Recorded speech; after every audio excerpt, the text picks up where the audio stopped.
Sa ibang issue po, tungkol kay VP Sara, sinabi niya kasi habang nasa UK siya na hindi siya mag-resign dahil betrayal sa more than 32 million na bumoto raw sa kanya ito. She also said, and I quote, "Gusto ni BBM, tanggalin niya ako, gawin niya ang lahat. Tanggalin niya ako." Ano po yung reaction niyo dito?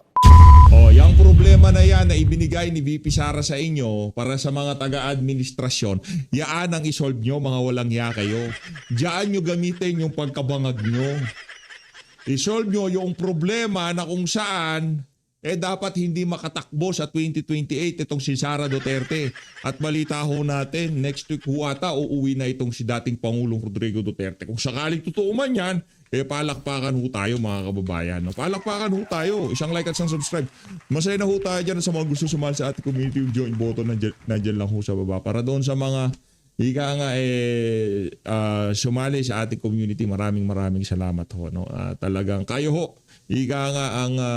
Ang katuwang ko dito sa PH Update para talagang magtuloy-tuloy ang ating mga ginagawang reaction video dito. Ayun na nga. Sure win na. Yan ho ang malupit na pag-aanalisa nitong si Prof. Malutikia. Diyan sa, kung sakali man kung sakaling ngayon gawin ang 2028 presidential election, tapos na, tapos na ang boxing. Panalo na si VP Sara. Pero bago ho yan, dahil magsusona na mamaya, magsusona na di ba? Mahiya naman kayo. Pinakulong itong si Senator Mike Defensor. Palakpakan ho muna natin. Palapakan mo muna tayo mga kababayan. Kahit ano lang, emoji clap lang dyan sa baba. Emoji clap.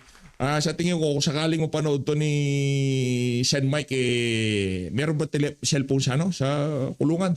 No? Alam ko walang cellphone dyan. Pero kung sakali man, pagdating ng panahon, masilip nyo tong na to, pinapalakpakan siya ng sambayan ng Pilipino. Isang palakpakan pa ho dyan. Kahit na dyan, palakpak lang dyan sa baba. No? Yung mga emoji palakpak pwede na yan. No? Maraming salamat. Ang tanging dahilan kaya pinakulog itong si Senator Rodante Marcoleta, itong si Congressman Mike Defensor, dahil sila noisy.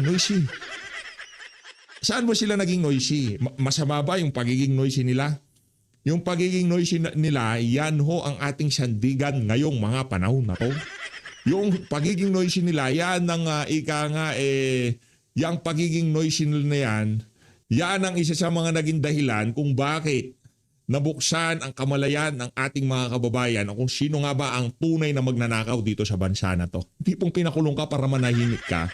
Pero itong si Senator Mike Defensor, tuloy-tuloy pa rin ang kanyang pagbalagbag. No? Bago tayo magtungo dyan, panoorin muna natin kung anong klaseng flood control ang nasa Ilocos Norte. Ito yung flood control nila sa Ilocos Norte. Panoorin ho ninyo mga kababayan. Grabe naman yan. Ito. Game. Hey. Grabe yan, oh. Ganda. Mabaling pag naanin. Naanin. Kuno lang tawin o may manin, apo. Mayroon na po. Flood control nila, bulldozer, palakpakan. Shout out sa congressman ng Ilocos Norte na si Sandro Marcos. Ang ganda ng flood control nyo dyan. Ibang klaseng control yan. Oh. Sige lang. Lay, madamag. Madamag. Oh. Awanin. Oh. Awanin na po. Hindi makapagna. Nakananos timang ligaw upay.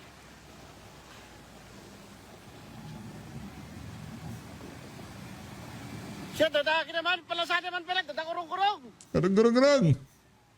Grabe ho, di ba? Yan ho ang kanilang world-class, state-of-the-art flood control sa Ilocos Norte. Palakpakan ho tayo mga kababayan. Kaya ABS-CBN niya, siyempre di naman na magpipiging siya ngayon. Ilog sa Ilocos Norte, umapaw. Ba't umapaw? Asan yung mga flood control nitong si Sandro Marcos? Baka ghost. Wala sila dyan. Dulot ng bagyong Kyopo. Nako, si bagyong Kyopo. Yan sana ang yan yung mga dahilan kung bakit tayo may flood control. Pero dahil nga ang tawag dito, maraming multo dyan sa Ilocos Norte. Maraming talagang multo dyan. Kaya yan ang problema natin. O dito tayo kay Senator Mike Defensor. Game. Dapat isunod na nila. Yan. At saka si Kadante Marcoleta. Sino dapat isunod? Romualdez dapat isunod Si Martin Romualdez dapat isunod na nila. Uy, okay lang naman eh. Parang ang dating dito kay Kong Mike, ay Sen Mike. Kinulong nyo kami, isunod nyo na si Martin Romualdez. Di naman kami nagnakaw eh. Di ba? Romualdez dapat isunod na nila. At saka si Dante Marcoleta, sandali lang sa ospital, si Manny Bonoan, 2 buwan na. Aray ko. Manny Bunuan, 2 buwan na. Itong si Sen Mike, hindi pa nagdadalawang linggo. Nangangati na yung palad nitong si Ping Lacson. Di ba? Sino ba nagpalaba? Sige nga, tanungin ko kayo. Sino ba nagtulak bakit pinatanggal sa ospital itong si Senator Rodante Marcoleta? Ping Lacson, period.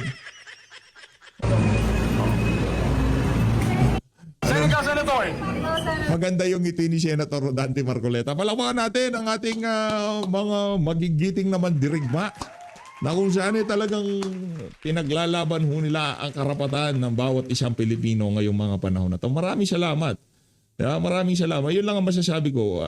Pasasalamat sa mga kababayan natin, mga government official natin, kagaya ni Rodante Marcoleta, Mike Defensor, na talagang hindi ka pwedeng pagka naispatan mo ng camera itong si Sen Mike, talagang iisa at iisa siya. Di ba?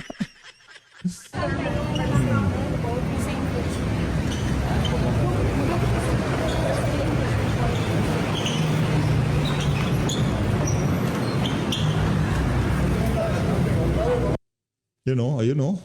Tikas, palapano natin.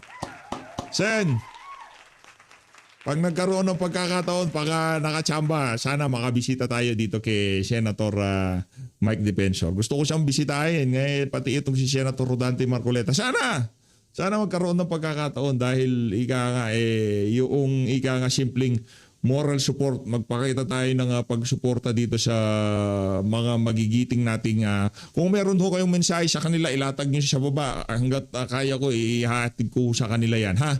Dahil kung di dahil sa kanila, baka nakalimutan na yung issue ng mga maanumalyang flood control project. Sa masigabong palakpakan pa para dito kay Senator Rodante Marcoleta, Senator Mike Defensor, Attorney Levy Baligot at lahat ng naninindigan para sa mga ordinaryong Pilipino. Senator Alan Peter Cayetano, puro senator ito. Malupit ho ito mga kababayan. Dito na ako kay Prof. Malu Tigiya, ang ating malupit na Prof. Malu. Kasi, meron ka bang agam-agam na ang dami nilang mga plano laban sa mga Duterte? Like, kagaya dito na niraise na naman nila yung involvement daw ni BP Sara doon sa ICC na naman, na yung kay Las Cañas na tinanggap daw ng ICC kahit walang daw. Tapos nabanggit na naman yung pangalan ni Mayor Baste na dapat daw din daw imbestigahan. Nakikita mo na ba? Kasi halimbawa pag ma-impeach si BP Sara, ang susunod na isipin nila, si Baste na lang kasi Duterte din na ito. Kumbaga, nakikita mo ba, ma'am, na parang meron din silang maraming mga plano na talagang ubusin itong mga Duterte para wala nang magmamana doon sa brand na Duterte na talagang napakalakas? Alam mo, Admar, naniniwala ako dyan sa iyong sinabi, no? Pero babalikan uli natin, kahit nyo alisin ang Duterte, may mga taong sumusuporta sa kanya. Kaya nga ang tanong ko, who will inherit the 60%? Who will BP... At hindi si Martin Romualdez yan. Palakpakan. Who will inherit the 60%? Yung 60% kasi 59 eh. Sino magmamana dyan? Si Martin Romualdez? Hindi si Martin Romualdez. Si Gibo Teodoro at itong si Nicolas Torre. Asa pa sila. Hindi sila. Robin Padilla, Bongo. Rodante Marcoleta, Robin Padilla. Marami tayo. Baste Duterte, Robin Padilla. Pag nagtambalan, Duterte Padilla, tapos na usapan. Tapos na. Ika nga, President, Vice President, secure na ho tayo. O kahit na magtambalan, Sara Duterte, Bongo, secure. Di ba? Secure na yan. Ika nga, wala tayong pag-uusapan dyan. Tapos na usapan. Inday Sara endorse with that 60%, 57%. I'm just rounding it off to 60. Who will she endorse? Si Baste ba? Makikita natin dun sa Senate list Merong mga lumalabas na pangalan na, pwede to pwede to. So, hindi siguro sum total yung Duterte. Kahit nyo alisin ang Duterte, hindi mapatakbo, makonvict, kung anong gawin kay Mayor Baste. Still, ang taong bayan ang nagsasabi, gusto namin ang Duterte. So kung nag-endorse si BP Sara, kay Admar ko ibibigay. Tapos na. Hindi ba si Admar Presidente na si Boss Admar, di ba? Presidente na. Ganun lang kasimple eh. automatically hindi na nga pinag-iisipan eh. Ang kagustuhan maalis na natin yan, maayos natin ang liderato, yung liderato. Yung tipong ako, pagka sinabi ni BP Sara, ngayong mga panahon na to, dahil sa tingin ko, lesson learned na yung adik na tinulungan niya nasa Malacanang ngayon. Lesson learned na yon at talagang yung betting process na ginagawa niya, kung sakaling meron siyang i-endorse, talagang ika nga sukdulan. Dadaan ka sa butas ng karayom bago ka ikonsidera na maging katandem ni BP Sara. Ngayon, pagka ikaw pumasok ka doon sa standard ni BP Sara na pinagtaksilan nung adik sa Malacanang, sigurado. Ito ang sigurado ko. Kung sino man ang endorse ni BP Sara, wag lang si Amy Marcos. Magkakaproblema tayo dyan. Ayoko yan kasi sinabi ko na di ko susuportahan yan. Siguro, pagka natapos yung termino niya, hindi ko na siya babanatan. Tapos na Tapos na si Manggay Magko-congressman na lang siya sa Ilocos Norte o hindi siya mag-VP. Period. Hindi siya mag-VP. Anak na to ka. Kung sakaling mag-VP siya at nag-independent si Bongo, boboto ko si Bongo. Bahala ko kayo. Ako, hindi naman sa pag-ano pinili ni VP si Amy Marcos. Knock on wood. Wag naman ho sana. Please.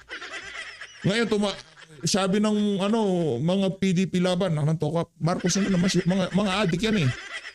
Baka matino si Amy Marcos ngayon, bukas magpupulburo niyan. Mahirap na. Biglang tumakbo si Bongo. Walang aatras. Sen Bongo Sen Robin Sen Bato pagka tumakbo ng pagka-vice president. Labanan lang natin si Mangga. Kahit si Senator Alan Peter Cayetano pa pagka tumakbo versus Mangga. Alan Peter Cayetano ako. Hindi ako boboto ng Marcos. Pero hindi na natin babanatan si Sen Amy. Dahil nakita naman natin kung paano siya sumalansa sa mga nakalipas na panahon. Sobrang talagang yung pagsisisi talagang nakikita natin sa kanya. Pero para umabot doon sa punto na susuportahan pa natin siya, pasensya na ho kayo mga kababayan. Hindi ko ho talaga kaya. Yun kumbaga pag naririnig ko ang apelidong Marcos, kinikilabutan ako. Diba? Marcos, anak na to, mga adik yan. Adik yan, Brad. Mga pulburonic yung mga yan. Diba? Kahit sino Marcos, Irene Marcos, Amy Marcos, sino pa? Basta yung mga nasa lahi nila nananalitay ang dugo ni Imelda, nitong si Romualdez, ni Marcos Sr. sa mga dugo nila, mga magnanakaw. Nadamay no? Atong pagtatanggol kami, yung lideratong tatayo kami, at maayos ang bayan. Merong mga nagsasabi na, bakit naman si Senator Padilla ang nag-number 1? Wala tayong magagawa, yun ang gusto ng tao. And to a certain degree, pag yun ang tinayuan ng tao, yun ang demokrasya. Hindi naman tayo dictatorship na sasabihin, dito ang boto mo, dito ang boto mo. So, interesting yung kung makonvict at kung si Mayor Baste humindi dahil importante ang Davao sa kanila, sino ang pwede? Makikita mo doon maraming mga pangalan na nagsulputan na matataas ang ranggo. Bakit mataas ang ranggo? Makikita mo paano sila naging senador. Hindi ba dahil sa Duterte? So yung minamaliit yung power ng Duterte. Sana makauwi na ho si Tatay Digo. Sana makauwi na si Tatay Digo. Panalangin ho natin. Panalangin natin na makauwi na si dating Pangulong Rodrigo Duterte. Ito ang kanyang lupang sinilangan. Kung bawian siya ng buhay, dapat dito sa Pilipinas. Hindi sa banyagang bansa na yan. Hindi siya si Joma Sison. Para magurgur siya dyan sa dahig-hig na yan. Buisit na hig na yan. Kung magugurgur si Rodrigo Duterte, dapat sa bahay niya, dyan sa Davao. Ano siya dyan? Taimtim siyang magpapahinga. Taimtim niyang isasara ang kanyang mga mata dyan sa lugar na yan. Hindi pa ngayon. Mananalo pa si BP Sara. Nababaliw na ho yung mga taga Malacanang. Hindi na nila alam kung ano yung, ano ba, uuwisin ko, ano, pali-balita to. Ay, nako, sobrang, miss na natin itong si Rodrigo Roa Duterte. Sana makauwi na itong si dating Pangulong Rodrigo Duterte. No? Noong nakita natin niya si Tatay Digong, sobrang, yung, alam mo, di na siya presidente. Kwento ko lang mabis. Kwento ko natutuwa ako pagka yung umabot sa punto na hindi na siya presidente. Tinignan ko siya, nandun siya sa second floor. Pero yung presensya niya, anak ng toko. Iba yung presensya ni Rodrigo Duterte. Malayo pa siya pagka tinignan mo siya, iba eh. Kumbaga doon sa mga nanood ng Dragon Ball. Yung aura niya talagang pagka lumapit na sa'yo, iba ho yung dating niya. Iba, hindi na siya presidente noon ha. What more nung presidente pa siya. Hindi ho natin siya namit nung presidente siya. Siyempre, next to impossible. Especially, di naman ho tayo sikat na vlogger. Wala tayong maraming connection para makadaupang palad si Tatay Digong ng mga panahon na yun. Pero binabigyan ho tayo ng pagkakataon. At itinuturing ho nating napaka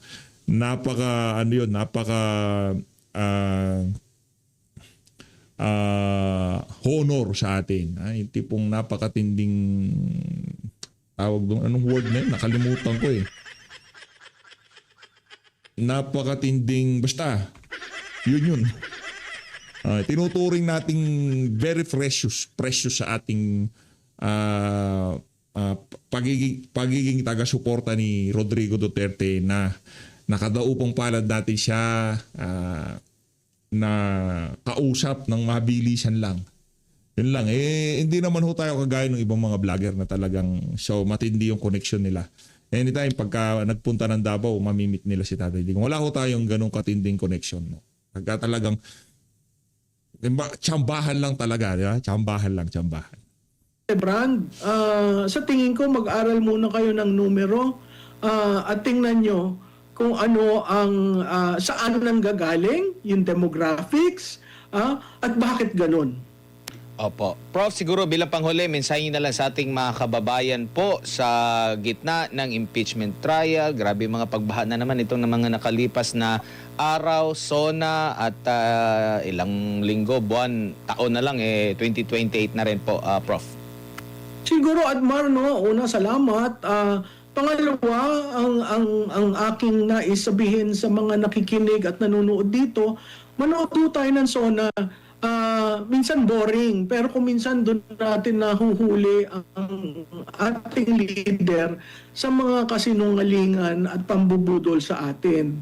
Makinigo tayo kung paano niya ginawa yung kampanya na mahiya naman kayo. At kung sa dulo gusto niyo sabihin ikaw ang mahiya, sabihin po natin. Pangalawa, may mga rallies po na dadating. Sana po makita namin kayo doon dahil ito po ay hindi na lang sa henerasyon natin. Sa henerasyon ng mga bata at apo natin. Ayaw po nating ibigay sa kanila ang Pilipinas na ganitong kagulo. Ang gusto po natin, maayos, stable, predictable, certain ang gobyerno. Para ang buhay ng Pilipino at ng household ng mga Pilipino ay kayang umusbong at lumago dahil yung basic na kailangan ng role ng gobyerno ay nagagawa.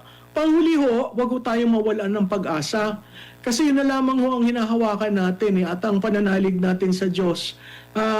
Darating rin ho ang panahon na maaatim natin yung ating ninanais para sa Pilipinas. So siguro panghuli, mahirap pong mahalin ang Pilipinas. Pero ganun pa man, mahalin po natin. Maraming salamat si Professor Maluti. Yun yung outro natin lagi dito sa PH Update. No? May dahilan kung bakit yan ang outro natin. No, hindi yung actually nag-originate yan kay VP Sara eh. Bago yung syukran niya, yung mahalin natin ang Pilipinas. Kung mayor pa siya. Doon ho natin kinuha yung ginaya kay VP Sara. Bago pa yung syukran, yung mahalin natin ang Pilipinas. Tagal na yung mga Mayor pa siya noon pagka meron siya talumpati. Pang-ending niya yung mahalin natin ang Pilipinas. Kaya yung ginaya natin, mahalin natin ang Pilipinas. Hanggang ngayon, yun pa rin ang pangtapos natin. Mahalin natin ang Pilipinas. At dahil dyan, ganito ho ang gagawin natin. Ito yung mga galawan natin dito sa PH Update. Ganito ho natin mamahalin ang Pilipinas. Ito. Mangga. Mangga, kakatapos ka lang namin pag-usapan tapos ngayon nandiyan ka na naman, walang yaka. Ito si Mangga Gang. Meralco versus ano na naman bang caption to? Hindi, magaling yung Sokmed team ni Aimee. Ako na nagsasabi sa inyo. Magaling. Top nuts. Magaling ho sumalansan. Siyempre, nasa likod niya, Vincent Timet pa naman, si Direk Dariap, no? Malupit ho talaga. Pero pagdating sa pagpuproduce ng mga video nitong si Mangga sa social media, papalakpakan tayo yan. Magaling talaga. Hindi ko mapagkakaila yan. Pagdating sa color grading, sa editing, nakantawa. The best. Pero ang problema, Marcos siya. Ito na si Marcos Gang. Ako po. Dumidikit na sa 62 pesos per dollar. Ano ba ito? Talagang dumadagundong na yung pera Dumadagundong natin. na. Talaga Papel naman. na lang yata ang piso. Ano ba ito? Ano Talaga ba namang ito? malala na. Grabe Ang naman. sinisisi, syempre, yung oil shock kasi $100 a barrel na daw dahil nagsimula na ulit ang gera dyan sa Middle East. Ayan, di nagmahala na naman yung mga barrel-barrel ng langis. Ang problema, very dependent ang Pilipinas. Ang dinadahilan ng administrasyon, umabot na raw kasi ng $100 every barrel Nako po. of Dubai crude dahil lumiyab na naman yung Nako po. gera sa Middle East. Pero, iniisip ko naman, bakit naman tayo umaasa lagi dyan sa langis na imported? Aray mo. Matagal na nating alam yan kasi nagkaroon na tayo ng oil shock 1974, 1979. Nagawan na ng paraan ng tatay ko noong 1984. Tatay mo. Nakanong towa, kaya nga pinatapon sa hawa yung pamilya niyo kasi mga magnanakaw. Nagawan ng paraan. Nababawasan ang ating import ng oil. Ba't tayo paurong na naman? Imbis na 34% lang yung dependency, balik na naman tayo sa 44 hanggang Masyadong pabibo, tatay, anak ng tokwa. Kaya yung tatay nyo. Lang yung tatay na yun. 60% pa nga yung sabi ng iba. Kaya hindi ko maintindihan nasimulan na yung Baka di ating ka mga na din. windmill, mga geothermal, mga hydro, Hindi kung maintindihan. ano-ano na ang pinasukan natin. Bakit ngayon panay import? Kaya yung piso talagang mababa kasi nauubos ang ating dollars sa kai-import ng langis, kai-import ng pagkain. Ayan. Mismo yung ating bigas Ayan. imported. Ayan. Lahat na lang imported. Ako. Kaya wala na tayong dollars para mangalakal at bumili ng iba. Ang peso, bagsak na bagsak. In the meantime, dahil sa flood control, wala rin naman nag-i-invest dito. Miski yung ating sariling mga Pilipinong businessman, nilalabas na rin ng pera, ginagawa ng dollars at natatakot. At Anong tawag doon? Capital flight. Pati sa PSE, wala nang gusto mag-invest. Capital flight. Yung mga retail investor, ayaw na rin pumasok sa PSE. Bakit? Nasa lahat rig. Pangalawa, sad-sad ang piso. Di ba? Mas kikita pa yung pera nila kung i-convert nila ng dolyar. Magaling! Sinasabi ko eh. Di ba? Yung tipong conversion, talo sila. Siguro pagka bumili sila ng dolyar. Pero in the long run, mananalo pa rin sila. Di ba? Pasok mo sa PSE o bili ka na lang ng dolyar. Hawak ka na lang ng dolyar. Pambihira. Kasi pagka pinanatili mo ng piso yung pera mo, diba? Ito yung mga nababasa natin sa internet sa mga post nila. Yung mga retail investor, pati yun, nag-aali siya na daw. Ayaw na daw na mag-invest dito sa stock market natin dito sa Pilipinas. Meron pa rin naman siguro yung mga conservative, di ba? Yung mga nag-time deposit. Ay, hindi masama yan. Maganda yung time deposit. Kaya kaso, tataksan ka ni Recto. Let's go! Diba? Wala kang kawala kay Recto. Brad, wala kang kawala. Recto is the man. Ay, kawawa Pilipino. Mga adik talaga nasa Malacanang. Yung corruption scandal, wala pa rin tigil. No. Walang nag-i-invest, hindi tayo nakakapag-export at hindi naman nag-i-invest rin sa ating Yan. mga korporasyon at manufacturing. Yan. Wala rin turista kasi nanganganib ang buhay, natatakot, maraming nababalita ang krimen, bumalik na naman ang droga. Ako ba? Paano tayo nito? Saan aabot ang piso? Sa ano? Ng kapatid mo? Di ba sabi mo adik yung kapatid mo? Baka ito naabot ang piso. Ito naman si Mangga, oo. Di ba sabi mo adik yung kapatid mo? Ikaw nagsabi nun. Hindi naman namin pinulot yan kung saan-saan. Di ba? Ikaw, siguro siya napupunta yung piso. Baka doon siya pinandadrugs ng kapatid mo. And sino ba nagsabing adik yung kapatid niya? Sino ba nagsabing drug addict yung kapatid niya? Di ba? Hindi tayo. Si Amy Marcos yun. Di umano sinasabi niya addict yung kapatid niya. Saan napupunta yung pera? Tanungin mo ang kapatid mo kung saan napupunta yung piso. Okay. Napupunta yung piso sa maleta. Yun naman pala. Hindi sa pag-addict ng kapatid niya. Napupunta yung pera sa maleta ni Martin Romualdez. Wala. Kahit saan tayo magtungo, wala tayong lusot dito sa mga buhayang pamilya na to. Pamilya Marcos, mga walang hiya kayo. Pag sialis kayo sa gobyerno, bigyan nyo sa mga Duterte yan. Kakapal ng mga mukha nyo. Ito tayo kay bago mag-sona, siyempre, kailangan naman di magbida-bida tong si Auntie Claire, di ba? Alam ko, miss na miss nyo na yan eh. Game. Handa na raw ang Malacanang para sa ikalimang State of the Nation address. Nakalima na pala tong si Bangag, pambira. Nakalima na. O pala po, nakalima na pala eh. O, tuloy natin. Ni Pangulong Ferdinand Marcos Jr. ngayong Lunes, July 27. All systems go na raw ang paghahanda ng palasyo sa talumpati ni PBBM. Ayon kay Palace Press Officer Yusek Claire Castro, tapos ng setup ng Radio TV Malacanang sa Batasang Pambansa para sa live stream. Habang tinatapos na rin ng Pangulo ang talumpati na siya mismo ang nagsulat. Wow. Hangad lamang daw ng palasyo maging maganda ang panahon. Kaugnay ng balitang yan, makakausap natin si Palace Press Officer Yusek Claire Castro. Magandang gabi po, Yusek. Yes, good evening, George. Good evening sa lahat ng sumusubaybay sa inyong programa. Yusek, pag sinabi pong all systems go na para sa sona ng Pangulo bukas, ano po yung ibig sabihin nyo doon? Kahapon kasi, maghapon na nag-ayos at nag-prepare ang RTVM sa House of Representatives. So, tinapos na lahat, mga camera, timing, everything. Kahapon iyon ginawa. So, last day na kasi yung preparation sa House of Representatives. So, handa na. Handa ang Pangulo para sa sona bukas. Ano po ang pasabog ng Pangulo bukas sa kanyang speech? Can you Nahihiya na ako kasi adik ako. Baka inyo kayo pasama. give us a hint? O obvious na yung hint na hinihintay natin bukas? Ayoko magsalita kasi ayoko rin pangunahan ng Pangulo at sinabi naman niya sa huling interview sa kanya, abangan na lang ang susunod na kabanata. So lahat bukas mag-abangan po tayo kung ano po ang mga... Grabe no, next year lasona na ni Marcos Jr. Pambihira naman yan. Ano ba paano ba yan, Auntie Claire? Handa na ba yung citizenship? Handa na ba yung ika-4 na passport mo? Tatanong lang naman ako kasi pagkatapos nito para kayong mga bulating magpupulasan dyan sa Malacanang pag nakaupo na si VP Sara.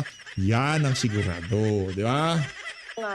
mensahe ng Pangulo para sa taong bayan. May mga inanunsyo po kasi ang Ombudsman na supplemental complaint laban kay dating Speaker Romualdez at may ilan pang di umano'y contractor like Representative Ang na kinasuhan na. Hinabol po ba talaga itong mga ito para maisama sa ulat ng Pangulo bukas? Hindi po kasi nakikialam ang Pangulo kung ano man po ang ginagawa. Ano na yan? Kumbaga, kasinungalingan na yan yung hindi nakikialam ang Pangulo. Yan ang pinakamalaking kasinungalingan sa kasaysayan ng Pilipinas. Pagka sinabi ni Auntie Claire na hindi nakikialam ang Malacanang pagdating sa legislative, sa judiciary, kabalbalan ho yan. Natatapos ng Ombudsman dahil ito naman po ay independent body. So kung ano man po ang natatapos po ng Ombudsman at ng DOJ, ay yan naman po ay kanilang mandato. At sa ating pagkakaalam ay ito ay pasimula lamang dahil kinukumpleto pa ang mga dokumento. Meron nga supplemental complaint. Yes. At nadinig ko kanina yung sinabi ni Aquino D, na kumbaga wag nang magsalita ang Pangulo or parang ganun yung dating. Iklian na lang daw po yung speech niya. Ano daw yon? Paigsiin na lang daw yung speech kasi wala naman daw pong nagawa ang gobyerno the past year. Wala naman ako. Yari si Kiko D dito. Oo, ito ay mensahe para kay Kiko Aquino D. Ang mensahe po ng Pangulo Sona para sa taong bayan, hindi lang para sa kanya. Kung sa Naku, kinagat. Kinagat ni Auntie Claire itong si Kiko D. Pambihira naman. tingin niya po ay walang nagawa ang Pangulo, siguro mas maganda po, halungkatin niya po lahat ng mga dokumento, lahat ng mga proyekto na nagawa ng Pangulo. Kanina lamang po ay nadig natin mismo si Mayor Leni Robredo at siya po ang nagsasabi na marami pong nagawa ang gobyerno. So taliwas po ito sa katulad ni dating Vice Presidente Leni Robredo sa sinasabi ni Kiko Aquino D. So ang mga mensahe po ni Pangulo Marcos Jr. ay para po sa mga Pilipino na interesado pong makinig sa Pangulo at para sa kanyang mga proyekto at mga accomplishments. At pagdating naman po sa Ombudsman, muli, hindi po nakikialam ang Pangulo sa mga ginagawa po ng Ombudsman. So, Yusek, are you trying to say po na coincidental lamang na may supplemental complaint laban kay former Speaker Romualdez at may mga di umano'y contractor na nakasuhan na sa Sandigan Bayan? In time, Yan naman din po, sa Opo, SONA. yan naman din po. Opo, yan din po naman ang pinangako ni Ombudsman Boying Rimulya. Nagkakataon lang po, ang sabi niya ay marami po talaga mga dokumento na dapat na aralin kasi kailangan po talaga ng reasonable certainty of conviction kung sila man ay magsasampa ng kaso. So, sinasabi nga po, uulitin ko, nadinig ko rin po si Kiko Aquino D, na parang dapat ay masampahan na. Tama po ba itong si dating speaker? Ngayon po, may nagpapadala or may gumagawa ng supplemental complaint. Kung meron po siyang alam na ebidensya at ito ay konkreto, wag pong daanin po sa pamilya. Pumunta na po sa ombudsman at ihain niya na po at isama niya na po yung mga ebidensyang kanyang nalalaman. Hindi po pwede kasi puro pasaring eh. Kailangan po talaga ebidensya dito at yan din po naman ang gusto ng ombudsman. In relation po doon sa uplift assistance na 2,000. So nagpa-interview ka para sagutin mo lang itong si Kiko D. Akala ko ba magkaibigan kayo ni Kiko D? Di ba magkahuthutan kayo ng dila nitong Kiko D na to? Di ba kahuthutan ng dila ng Malacanang ito bata na to? Bakit ngayon nagbabanatan kayo? Ano bang nakain nyo? Hoy Kiko D, para dito kay Kiko D. Kulang ba? Kulang ba ang pagmamahal na ipinakita sa iyo ni Auntie Claire? Siguro kulang. Kaya ngayon silang dalawa ay nag-aaway na. Buong piso ng administrasyon. May mga question po dito. At itong kakapatupad lang na wage hike sa NCR, sinasabi po na ito ay ginawa lang din para sa SONA ng Pangulo at para may maiulat siya. What can you say? Ito po naman kasi ang problema sa mga obstructionists. Oops. Nakananto ako, hindi ka pwede mag-komento, obstructionist ka, matik na. Pambihira ka naman, Auntie Claire, oh. Kaya ka binabalahura sa social media, pangit ng bunganga. Pag nagtatrabaho po ang gobyerno, sasabihin po namumuliti ka. Oo. Pag hindi po nagtatrabaho at wala pa pong nagagawa Oo. ang gobyerno dahil inaaral pa po ang mga Iyak ka nung... ganitong klaseng implementasyon Oo. ng wage hike, Oh, sasabihin naman po nila mabagal ang gobyerno. nako. Saan po ba lulugar ang Pangulo at ang administrasyon? Sa kulungan, palugarin mo si Marcos Jr. sa kulungan. Habang nandyan siya sa Malacanang, wala talagang mangyayari. Tuloy-tuloy lang ang cycle. SONA, korupsyon, pakulong ang mga kalaban sa politika. Etong cycle na to hindi matatapos. Gusto mo matapos, ilagay mo sa kulungan si Marcos Jr. Ganun lang kasimple yun. Pag nagtatrabaho, pinupunan nila. Pag hindi pa nagagawa at medyo nadidelay, pupunahin din nila. So, ito pong mga tao na puro pintas at puro paninira lamang po. Sila po ang magbigay ng suggestion. Magtrabaho po sila, tumulong po sila. Kung ano ang nararapat na gawin ng administrasyon, bigyan po nila At isubmit nila yung kanilang position paper kung meron man. Tignan po at kung ito ay maia-assess ng Regional Tripartite Wage and Productivity Board. Hindi po puro hindi naman natin sinasabing bawal ang pagwewelga or pagrarally, no? Pero hindi po ba mas produktibo kung yung mga salita nila dyan ay isusulat nila at ibibigay nila suggestion kesa lagi na lang po nagrarally para wala pong mangyayari sa pagrarally dahil wala pong konkreto silang ibinibigay na reklamo. Puro in general po. So ano ba yung specific na problema nila? Di ba dapat ipaabot sa gobyerno? Specific din po para matugunan. Undersecretary, marami pong challenges, especially economic challenges ang hinarap ng gobyerno ngayong taon na ito. And this is a second to the last SONA. Dapat sana legacy building na ito, do or die, address din daw po ito, sabi ng ilan. Ano nga ho ba yung masasabi ninyong legasiya ng administrasyon? Hindi po iniisip ng Pangulo ang tinatawag na legasiya. Ang Pangulo po ngayon nagtatrabaho. Dapat po na matugunan ng gobyerno lahat, kung hindi man lahat, halos lahat ng pangangailangan ng ating mga kababayan. So hindi po nagtatrabaho ang Pangulo para sa legasiya. Nagtatrabaho po ang Pangulo para sa taong bayan. Hindi para sabihin na ito ang naiwan niya, ito ang nagawa niya. Hindi po. Kahit magmamarka naman po ang nagawa niya kapag natapos na rin po ang kanyang termino. Now, sa ibang issue po, tungkol kay VP Sara, sinabi niya kasi habang nasa UK siya na hindi siya mag-resign dahil betrayal sa more than 32 million na bumoto raw sa kanya ito. She also said, and I quote, gusto ni BBM, tanggalin niya ako, gawin niya ang lahat. Tanggalin niya ako. Ano po yung reaksyon niyo dito? Unang-una po, sinasabi niya po, pinagmamalaki niya yung 30 million na bumoto sa kanya. So hindi po ba obligasyon niya rin na linisin, maipaliwanag, maibigay ang katotohanan, gamit ang lahat ng ebidensya, hindi sa pagtatago ng ebidensya, dito sa 32 million na Pilipino na bumoto sa kanya. Hindi po pwedeng sabihin niya lang na hindi ako mag-resign dahil may 32 million na bumoto sa akin. Obligasyon din po niya na mag-ulat sa 32 million na ito na pinagmamalaki niya ang katotohanan. So huwag niyang harangin yung mga ibang Ang katotohanan. Ang katotohanan, pinagkaguluhan siya sa UK. Pambihira naman. Anong katotohanan pinagsasabi nitong ali na to?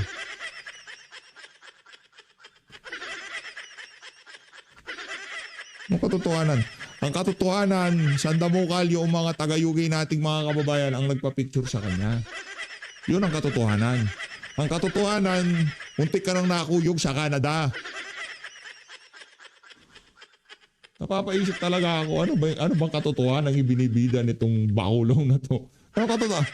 Ay, naku, ante. dokumento na magpapakita kung siya pa ay malinis at walang anumang unexplained wealth. Unexplained Patungkol sa wealth. sinasabi niya at pagbibintang niya na si PBBM Akala mo naman talagang merong naniniwala sa sinasabi niya. Pagdating sa asaran, siguro oo, may talagang build ka para sa mga ganyang klaseng galawan. Pero kung merong naniniwala sa iyo, wala naniniwala sa iyo. Di ba? Walang naniniwala, ante. BBM daw ang gusto magtanggal sa kanya. Unang-una, ano po ba yung pruweba niya? Kasi kung meron Ito, pruweba niya, lahat ng prosecution, yun, nung kachokarat ni Marcos Jr. at ni Martin Romualdez na mga congressman. Pambihira naman, Anti-Claire. Gagawa ka na lang ng argumento, kaya ka nakukuyog eh. Tigilan mo yan.